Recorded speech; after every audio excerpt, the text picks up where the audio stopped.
The Galactic Declaration, the massive crystal dome of the Grand Assembly, stretched across the horizon of planet Zarian, its transparent walls reflecting the light of 3 distant suns.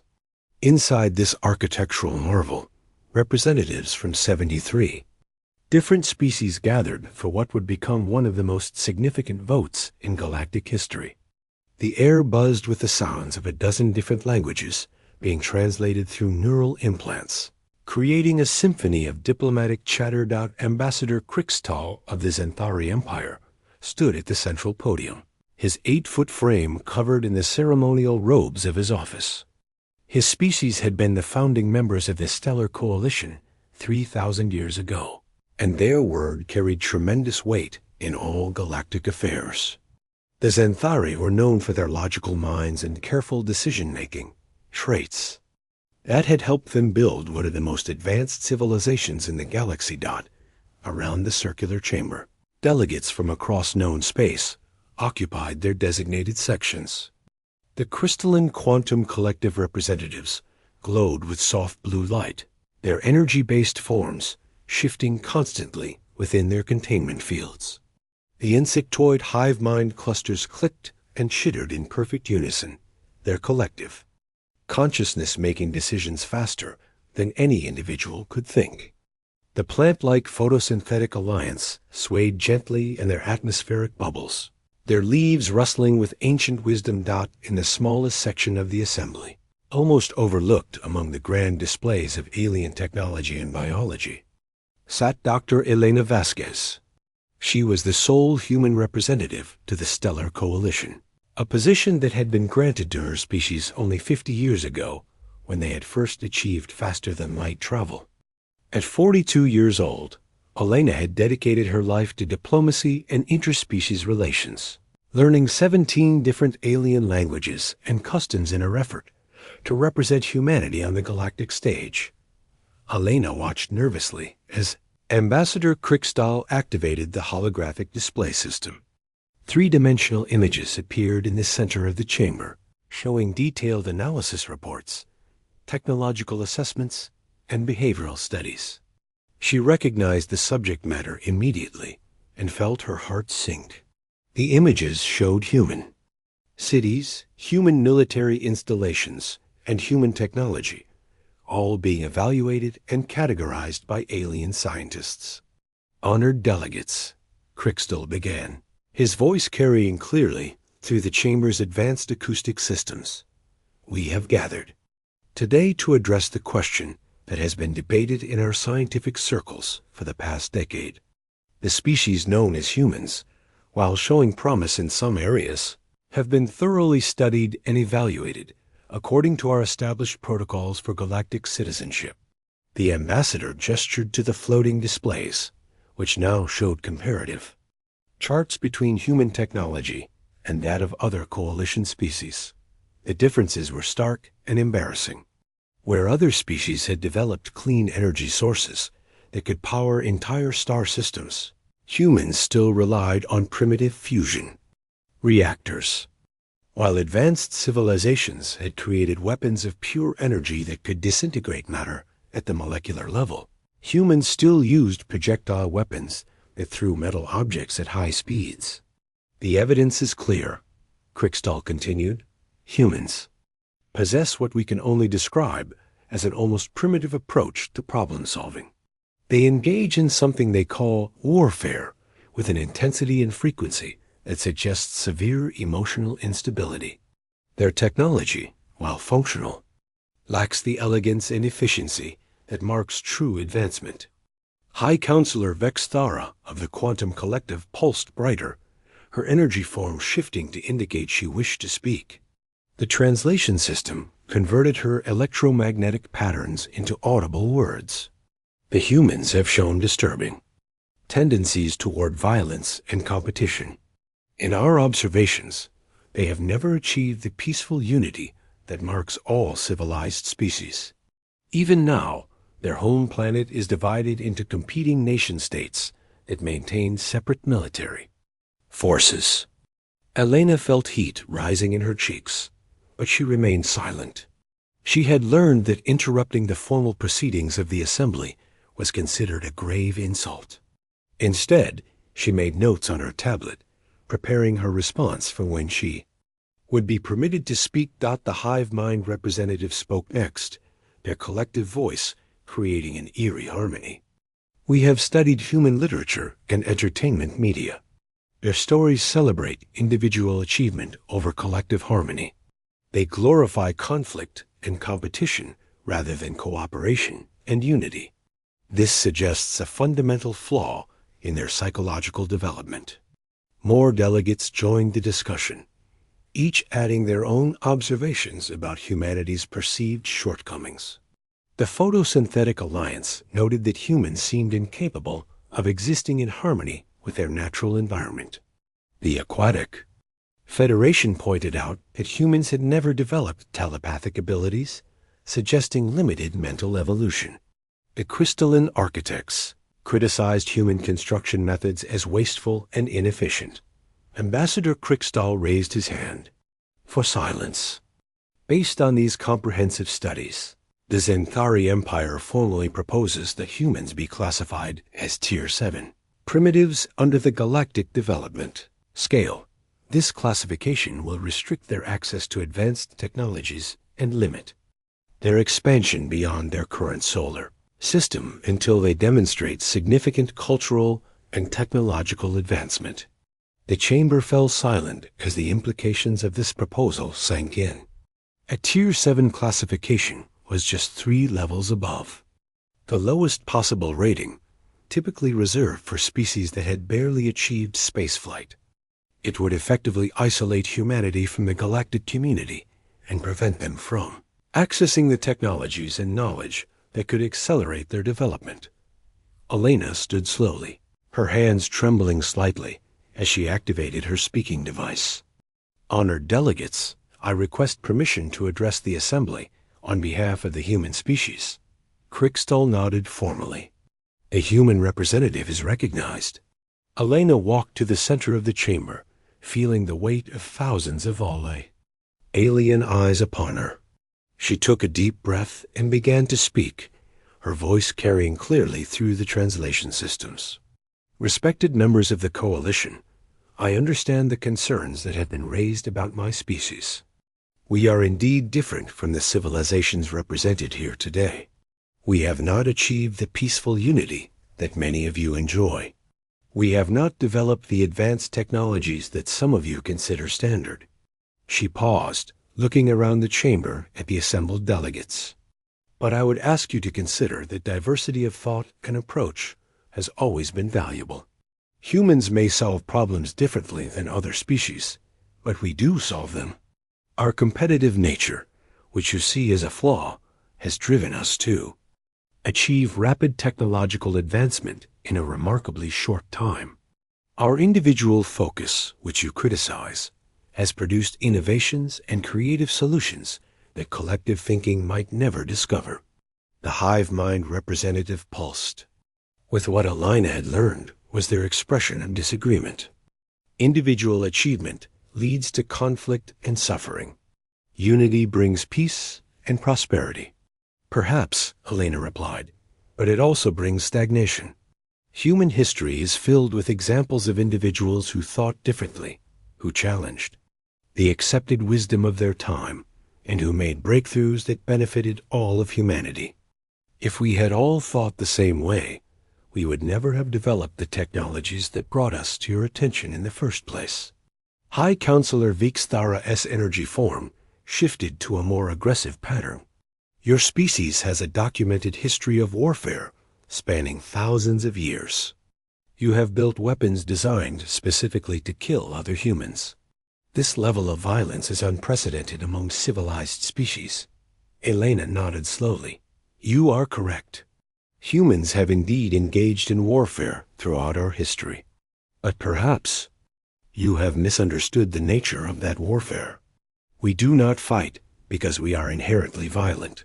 We fight because we refuse to surrender our freedom, our beliefs, or our right to exist.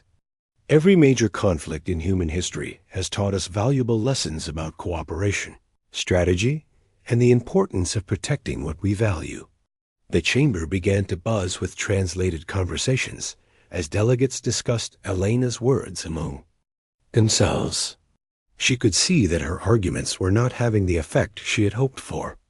The alien civilizations simply could not understand how conflict and competition could lead to positive outcomes.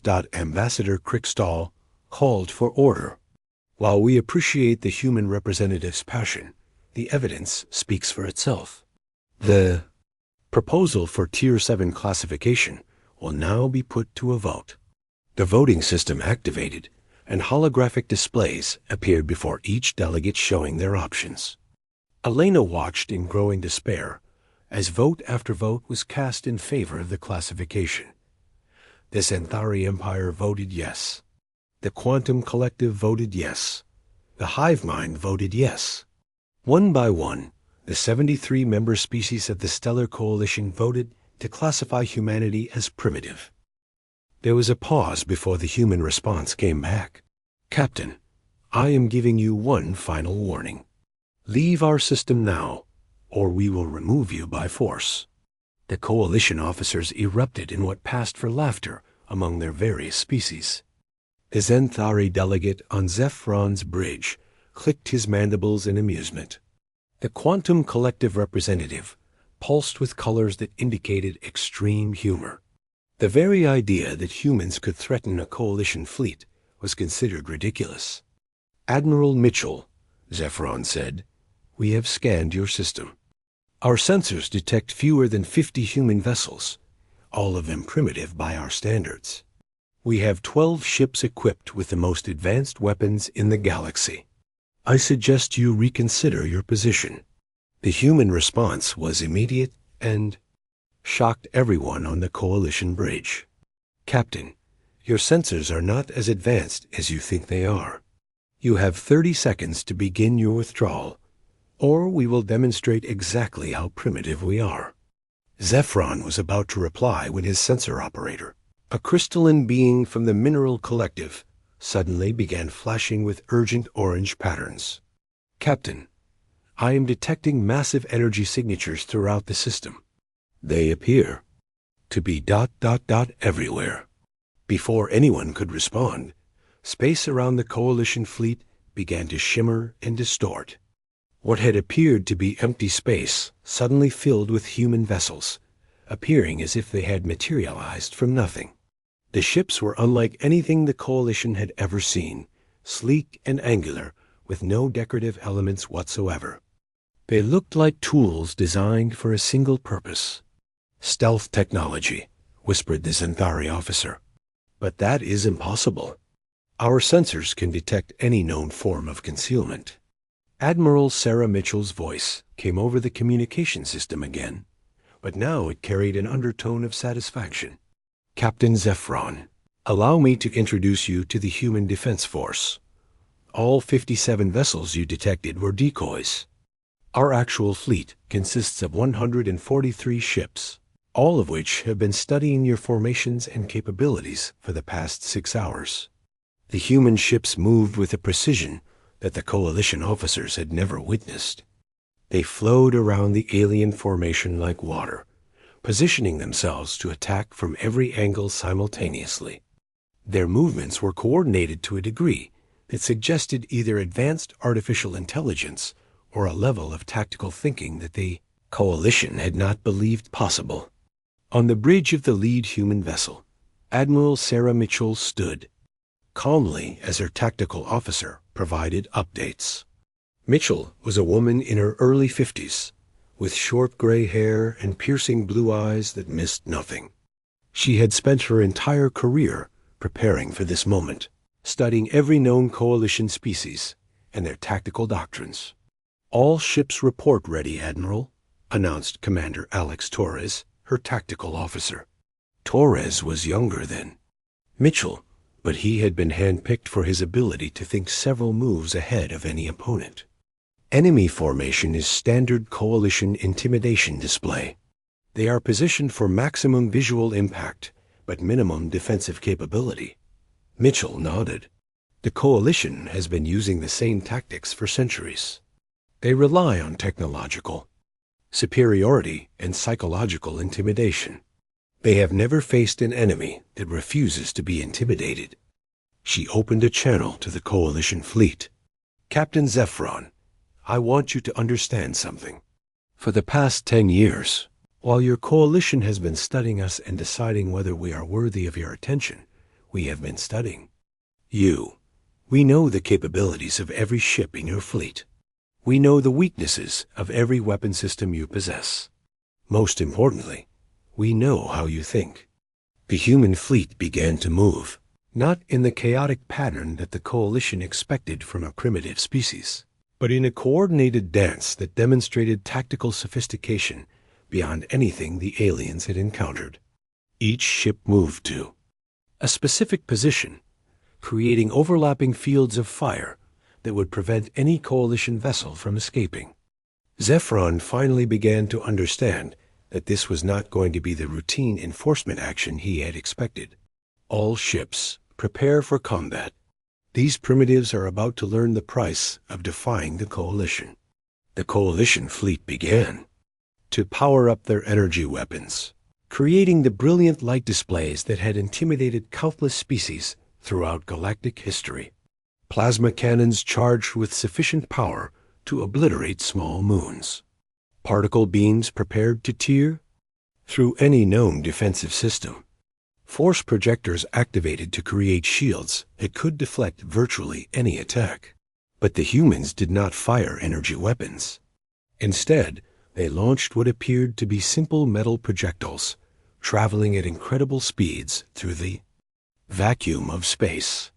The Coalition officers watched in confusion as these primitive kinetic weapons approached their advanced defensive systems. The first Coalition ship exploded in a brilliant flash of light and debris.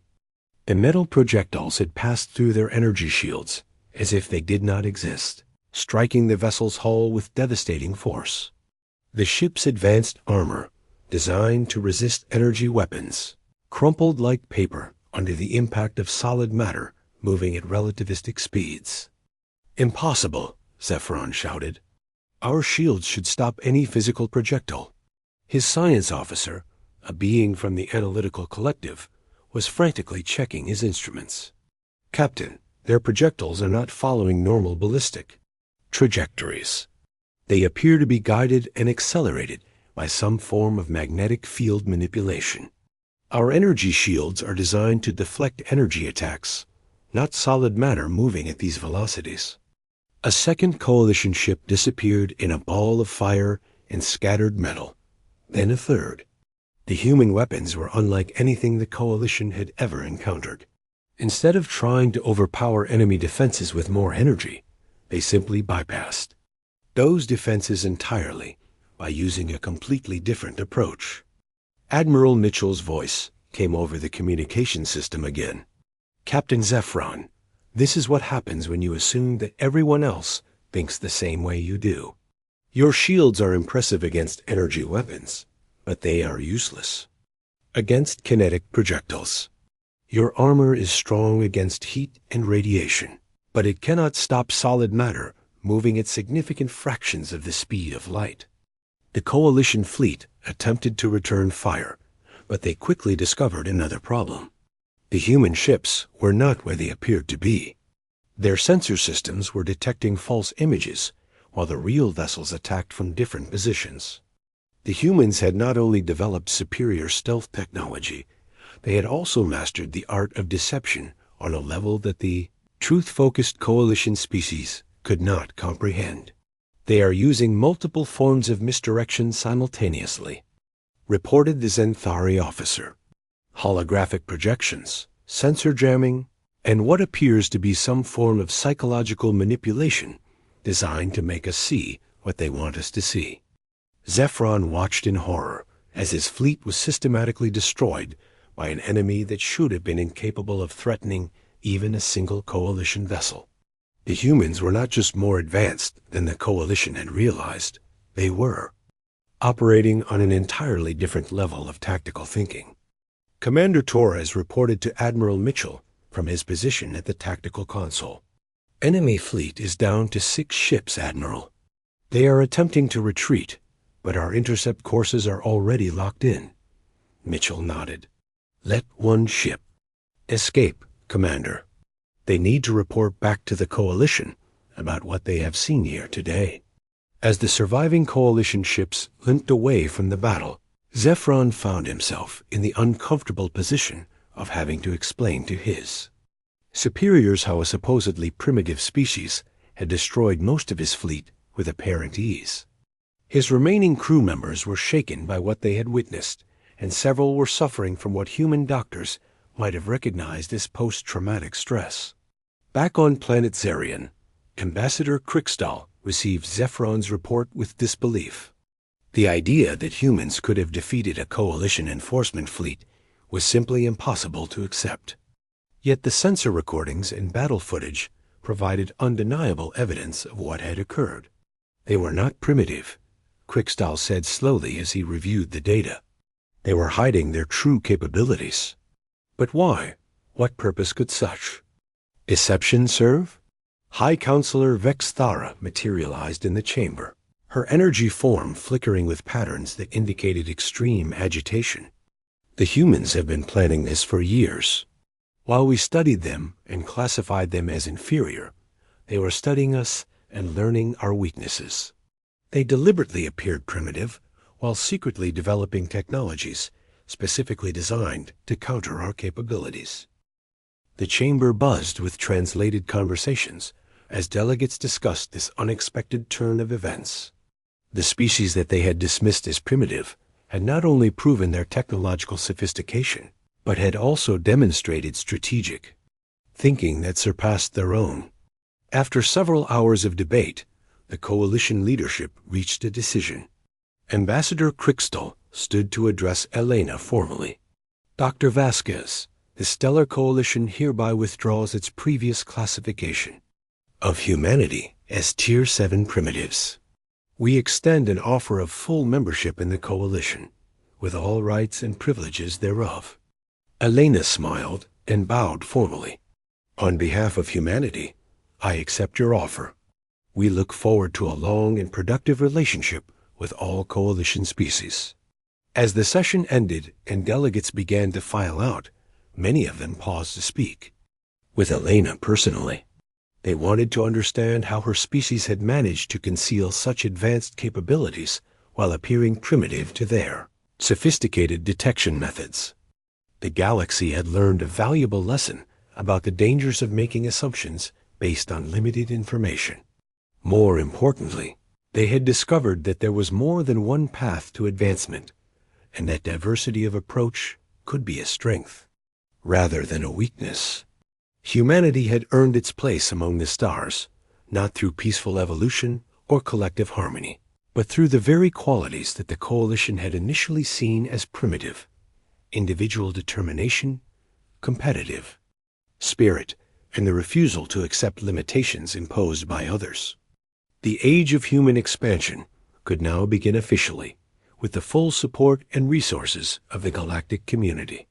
But more importantly, humanity had proven that being different did not mean being inferior, and that sometimes the most dangerous enemy is the one you underestimate. The Coalition would never again make the mistake of judging a species based on surface appearances or cultural differences. They had learned that true strength often comes from unexpected sources, and that the galaxy was far more complex and diverse than their peaceful unity had allowed them to imagine. Elena's final message to Earth was simple but profound. Mission accomplished. Humanity is no longer classified as primitive. We are now full members of the galactic community, and we earned that position on our own terms. The galaxy had declared humans inferior and immediately regretted that decision. Now they would have to learn to coexist with a species that had proven capable of thinking and acting in ways that challenged their most basic assumptions about civilization and progress.